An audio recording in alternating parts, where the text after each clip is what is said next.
Собранието во ноември од Министерството за здравство побарало да може пратеници кои се во домашна самоизолација да може да присуствуваат на собраниска седница и да го остварат своето право на глас.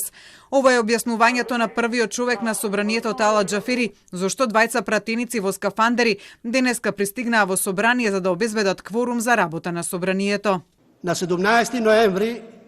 2020 година поднесов барање за дополна на протоколот за функционирање на собранието во услови на ковид, за да потоа добивам, односно на 11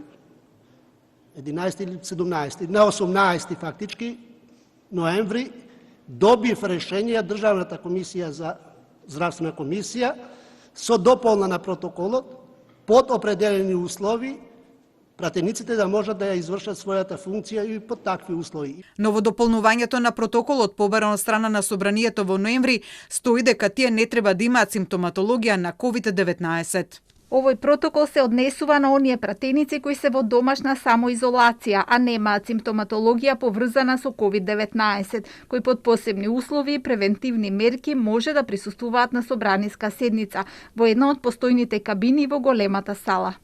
Токму ова ја проблематизира законитоста на присуството на двајцата пратеници Бисера Костадиновска Стојчевска и Мирослав Богдановски, потврдени позитивни на COVID-19, особено по прашањето кој утврдува дали имаат симптоматологија на коронавирус или не и на кој начин, бидејќи во протоколот освен дека им се мери температура на влез во собранието, не се споменува ниту инфектолог, ниту дозвола од Комисијата за заразни болести, со што пак владачката СДСМ денеска го објаснуваше присуството на нивните сопартици позитивни на вирусот во собранието. Телма побара одговори од Државниот санитарен и здравствен инспекторат за присуството на двајцата пратеници во собранието, на што оттаму одговорија дека собранието имало протокол, но без детали за самиот протокол.